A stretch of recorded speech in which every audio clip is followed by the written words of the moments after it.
everyone, I'm Alex and I'm the hands behind Lovecraft Crochet. My plushies are for the anxious, depressed, autistic, and neurodivergent. Small enough to travel in a purse, backpack, diaper bag, or even your pocket. You can check out my Facebook page or TikTok to see what patterns are available and stay tuned for the new ones coming out. I also make hats, scarves, blankets, and dice bags for the tabletop gamer or dice goblin in your life.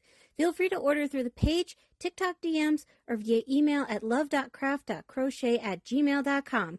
Now, on to the segment.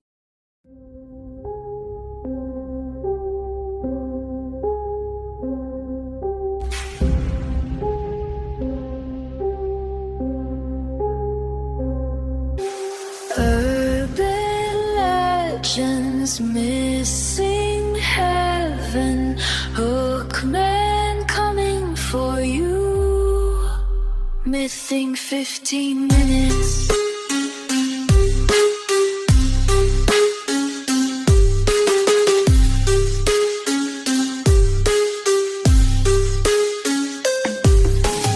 AJ wrote it, Sammy reads it, Mothman's flying at you, missing 15 minutes. Did you like the new theme song? Good. If not, what's wrong with you? Because that's great writing. AJ wrote the lyrics. We picked out the beats. It was really nice. We had a long day doing it. Took us 3 hours. Anyways, did you like it, brother? I did. Picture it. Fairfax County, Virginia. Home of the famed Mount Vernon plantation house of George Washington and the CIA headquarters in Langley. Birthplace of Julianne Moore, or for my wonderful Gilmore girlies, Lauren Graham, and for the wrestling fans, Alex Riley. Oh hey, Sean Parker, co-founder of Napster, too. No, none of this is relevant information. I just thought it was a little neat. I think it's really neat, too. It goes into my love of random facts that are so useless that I'm never going to need them anywhere else but on a podcast. Well, it's one of those things, I never actually, I know Virginia is Virginia, and I know Mount Vernon. I just didn't realize that this is kind of a big deal area, even if it is just like Fairfax County. Like, it'd be like us going, well, yeah, Utica's, Oneida County is important. You know what I mean? Yeah, I got you. Sorry. That was random. Lee. Ha! So, Virginia, 1970. AJ doesn't quite know how to really cover this because there's a bit of a loss of information. So let's take it from the legend and work sideways. The legend is regional, obviously. It's set in a small town, Virginia, about the bunnyman, a young man dressed as a rabbit that attacks people with a hatchet, especially on Halloween. That's it. That's the story. Okay, fine. Let's go with what seemed to have really became the ignition for the now more known story. Sadly, it's not some story from the 70s. From Brian A. Conley, who I will be bringing up later, the most widely spread version comes from the thoroughly debunkable version posted on Castle of Spirits. Not to cite the whole thing, this version entitled The Clifton Bunnyman explains that it began with a bus full of criminally insane being transported to a new asylum. The bus crashed, and over the days, all but 2 of the crazies were captured. Marcy's Walster? Marcus? No. M-R-C-U-S is Marcus. No. That is not the word in front of me. M-A-R-C-Y-S. Marcy's. Well, it's Marcus. I misspelled. Bite me, bunny boy. All right. Oh, he's doing it again. No. We're going to fix this in real time. There.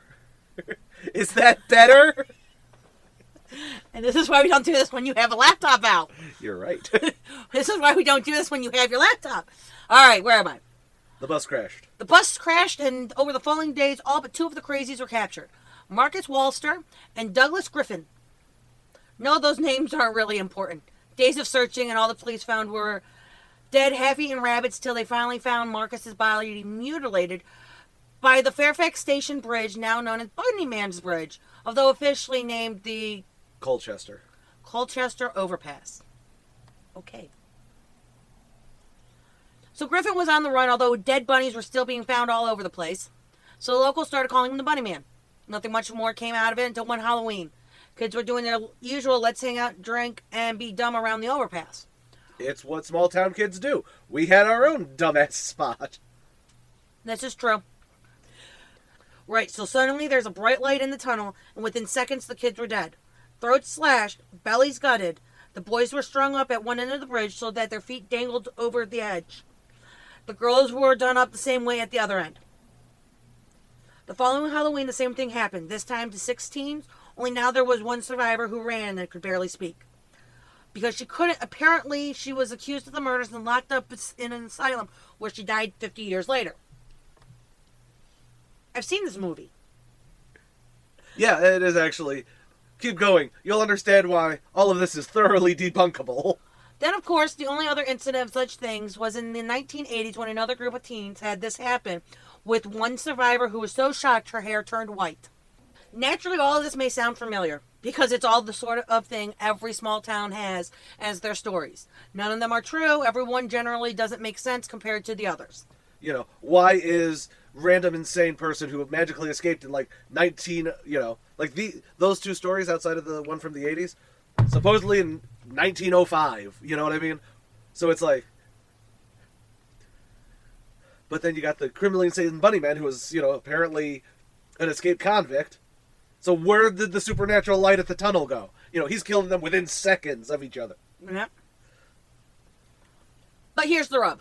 That Brian Conley I mentioned earlier is an historian librarian from Fairfax County who actually debunked all of this, and it's a great read from a historian view. AJ found it quite good, and he's a dork for that sort of thing.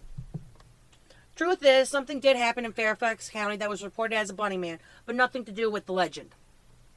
Yeah, the actual event that supposedly sparked the bunnyman thing has nothing to do with any of the legends. There is no murder involved. Okay. Officially, on October 19th, 1970, where U.S. Air Force Academy cadet Robert Bennett and his fiancée parked their car on the side of the road by Cloister Overpass to allegedly visit an uncle that lived across the street. But I'm sure they were necking. They're always necking. Necking in the woods. It is a bad... I didn't realize that the U.S. Air Force Academy is out in Colorado. He was in the area of visiting family. Okay. He was actually around... No, I should have put that in. You are correct. He was over here visiting family. In fact, they were returning from a football game where they parked on the side of the road, essentially on Star Hill. Okay. So, night on the back road, but that could just be misspent youth in the sticks here in New York. While the car was still running, they hadn't gotten out. Someone dressed in what is described as an all-white bunny outfit smashed the front passenger window and said, "This is private property, we have your tag number." They sped away, but later discovered a hatchet on the floor of their car. And we know that's true because they... Oh, sorry, next. When Bennett reported this to police, his description was a man in a white suit with long bunny ears, but the woman reported it to be more like he was wearing a... Caparati. You know, one of the... Caparati. You know, those pointy hoods that priests and Klansmen have. The next reported official incident is about 10 days later from a construction site security guard, Paul Phillips, who saw a man in his 20s standing on the porch of one of the unfinished houses on the lot wearing a gray and white bunny outfit. In the weeks following, there were over 50 fascinating sightings of the bunny man, and even a few news articles about it. It gives off a bit of the clown sightings of 2016 vibes at the end. Yep, weird event morphed into murders and the supernatural as of the case. I'll let Sam say her piece in a moment, but I do actually really want to bring up that I've been fascinated with the Bunnyman and Bunnyman Bridge for a while. So it was really weird doing research for this, since now everything that used to be, here's the legend of Bunnyman, just pretty much goes, it's now the news is, here's Brian Conley's report on how fake it is. Here's the debunk, you know what I mean? Yeah. I had to read Connolly's paper on the subject to even find any of the man-made and varied urban legends that came out of this. Like Castle of Spirits, I actually got to read that because there's a Way Back Machine link, because the site no longer exists. Yeah. But I think that's really fun. I think that's the fun part about it, to me. I enjoy the fact that we have the Wayback Machine. Because it totally makes it easier, because at least nowadays, information is updated so fast or so incorrectly that you have to physically go back and go, hey, this is not actually what happened. I even decided to fucking look it up on AI, to try and do an AI summary of it to see what, like, the official AI algorithmically, collaged together view would be. Guess what it was? It was all about Brian Connolly's, like, it was just going, this is what happened in Fairfax County that inspired it. And I'm like, no, I want to know about the bunnyman that murdered people on the overpass and shit, you know? Although I did leave out that they do also claim that you can see a ghostly orb. Of course. Going across the overpass at night. But it's like... If you don't see orbs, is it real? No, Sam! It's not real! Damn it, gotta get better meds. But anyways, I'll let you now say your piece on the Bunnyman that you just read. I knew nothing about the Bunnyman. There is an episode of Killing 15 Minutes where AJ and I are interviewed by Megan Claude Nicky of Randomly 15 Minutes and Retrostatic Radio, which is now part of the Carry On Productions umbrella. When we did that interview, you mentioned mything, and that we were going to do Bunnyman Bridge, and I didn't know what Bunnyman Bridge was, but Megan knew. It is a very it's one of those. It's sort of like, again, if I bring up Hatchet or Star Hill, which yes. I did because small town Virginia is not really that different than small town New York. What? Outside, we have less fun markers around here. That's true. But Megan probably knows it from just the very in passing way that maybe someone from Colorado or from Virginia would have a general idea of Hatchet. You know what I mean? Although that actually had a murder involved. Or Star Hill and some of the haunted stuff that goes there. Yep. Maybe that'll be a bonus episode of mything. Us talking about the ghost trip up to Star Hill. You mean where I almost killed the kid? Yeah. Or where my then girlfriend at the time was just so anxious and nervous that she almost puked. Yeah.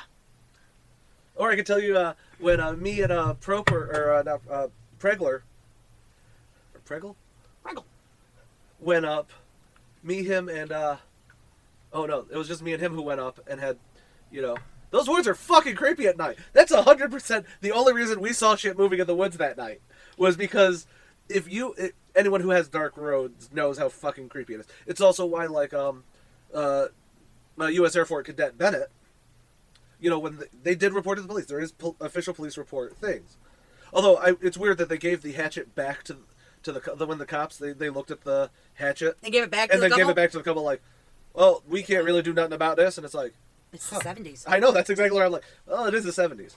But it's why someone like, if you are parked on a dark country road at night and you're not paying attention to the, area around you, someone who's wearing a very bright outfit can easily turn into, oh, he must have been wearing a bunny outfit. Whereas his fiancée, who was not named, which... I'm sure they were named in the actual articles. I'm really hoping they were. I don't want her entire history to be the fiancé of the dude who said that a bunny man attacked them. It's possible because of the time period. That's true because there's actually a lot of articles which are just like, and his wife Ruth. That's the only time she'll ever be mentioned in history, and it's like, fuck. Mom's finding out that the only way a lot of people for genealogy is being found is through obits, and. Then you just gotta hope for the best that you're linking the right Huffs with the right Goldens, Uh-huh. Anyways. Sorry, I interrupted you about the Bunnyman. So this was all new to me. I could totally see them trespassing and somebody going, bitch, not today. One last thing. Oh, you mean, I totally see, especially if they're dressed in a Klansman outfit, turn around and be like, this is private property. Now if you're from the government or the church, get off my lawn. But I'm just saying that I could totally see something happening with trespassing, and that it could be really a trespassing thing. Right. Not so much into the supernatural portion of it. That could be the fact that it's been debunked and you couldn't get me more information. Well, I gave you essentially here's the many varied versions of it. Okay, it wasn't scary enough to be supernatural. It wasn't supernatural enough to be scary. It would be one thing if the legend was crazy person escaped. This event happened. I think it's the fact that the actual, documented, Bunnyman sightings were all after a very mundane... Don't get me wrong, it is harrowing when people come at you from the dark going, you're on private property. Freaks you the fuck out! Especially if they've shattered a window with a hatchet, Yeah. But I can easily see it as, this event happens, then the dude sees someone he also says is in a bunny outfit. I'm wondering, since it was 10 days later... if he actually just saw some random kid loitering, because he said this person was in his 20s, Yeah. And his brain, because he didn't see it, right up close, saw a kid in, a gray, yeah, khakis and a gray button-up, and went, oh my god, it's a bunny outfit. I can see sort it. of like a mini, not mass hysteria in the same way that like the Mothman sightings go. Future episode. We already recorded it. It's a future episode. But similar to that, where it's like, nothing really happens bigly in this town. Yeah. So suddenly people are saying, there's Bunnyman. And then all of a sudden you get a lot of reported people going, I think I saw the Bunnyman. The Bunnyman was outside the Denny's trying to steal my catalytic converter. Sort of thing. Oh, R.I.P. Red Denny's. I know, right? Dad actually went to Country Kitchen for the first time in forever yesterday. Yeah, because... He took me over today, and I was like, I haven't been here. I think I had one kid the last time I was here. Sorry. Anyways. So, I don't know. It's a catch-22 here. It's the fun of mything compared to killing. Yeah. I think. And since this is our second episode, our first one that wasn't up on killing, Hookman was our special preview up on killing for those who want to go check out killing. I'm the one who talks, and Sam's the one who's written things that I can't read. So yes, but I don't actually get to correct mine in real time as you are speaking it. Yeah, no, that's fun, isn't it? No, it's not fun! Fun for me. But anyways, don't worry. Next time I won't bring up the laptop, so you can make fun of my writing without me correcting it. But I think that's always the fun of, like, here's an urban legend that has a little bit of truth, whereas in killing, there's another myth that we will probably cover, but I'm not sure if it's going to be a killing or if it's going to be a mything. I can hear it on both. Clara Crane, the candy lady. She was in Terrell, Texas. Supposedly, she led to the disappearance of a few kids, and that turned into an urban legend. You know what I mean? It's one of those things where, like, or even I bring up in the Hookman, the Lover's Lane thing. Yeah. Lover Lane killings of 1960, whatever the hell. That just adds to this specific story. Right. It's what I like about, like, the Bunnyman. There's there's something there. It's not like there's something there, oh, it's the crazy person who lives on the tracks, or it's a supernatural bunny that has no real ties to it. It's this weird event happened, and then you see the human psyche turn around and make it into something. Although I do also want to bring up, I love that we, especially now, do have such a quick turnaround time for corrections. As in, I went from being able to read the bunny, the many varied legends, because there's another one that was the crazy person, lived right over, he was a homeless vagrant who wore leather and butchered people on the tracks. So that led to the supernatural incidents. Is that like us thinking that Hatch cursed our hill and if you sit on the rocking chair on his old dilapidated front porch, you're gonna die. Yes. Yeah, that sort of thing. It's this thing leads to this, and I love that part. That's why I love urban legends so much and myths and everything. I love seeing but the problem is in the digital age, the second you've got your Brian Conleys turn around and go, that never happened in Fairfax County. Here's what did happen that I've got receipts for. Suddenly you lose that fun spark. Yeah. The fun of you're driving down. I just told you that it's like if we're driving through Virginia, period, we're gonna think of the Mothman. West Virginia, yes. If we're ever going to West Virginia, and we're driving down the back roads, you know what I mean? If we're not just on a highway.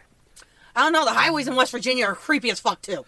Dude, it's the Pennsylvania overpass land that freaked me out. I hit a liminal space. It was the back rooms, but on a highway and only overpasses.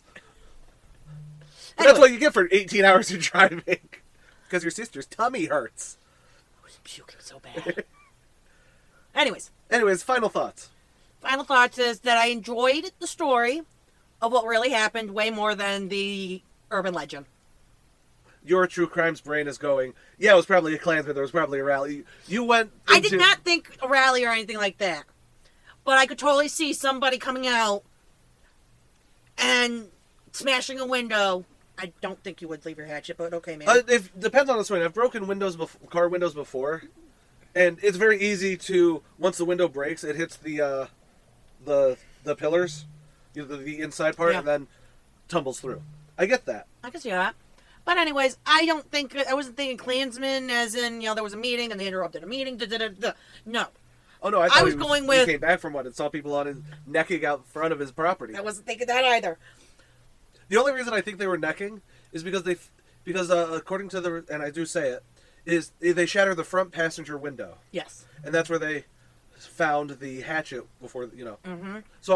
So for me, who was in the passenger seat? No one was in the front passenger seat. Or else they would have gotten injured. So both of them had to be in the back seat. I don't know, man. I see what you're saying. I'm seeing what you're saying. But if he was able to take off as quickly as he said... Maybe they were both in the driver's seat? It's completely possible. It is very possible. So with that, I would like to say thank you for listening to Mything 15 Minutes. Please support us on Patreon if you like this, or even if you want to suggest your own thingy. We're also available at Apple subscriptions, or you can just buy us a coffee. We like coffee. We love coffee. In fact, coffee is the reason Sam was able to get through this last take. Out of 47. I don't think it was 47, but I'll go with 3 per paragraph. And if you go to the Patreon now, you get to hear this unedited. Also available on Apple subscriptions, too. And the unediteds are also available on Apple subscriptions, too. All right. I think that's it. Close this out. I'm Sam Rossi. And I'm AJ Carey. Later, y'all. Are we carrying over later, y'all?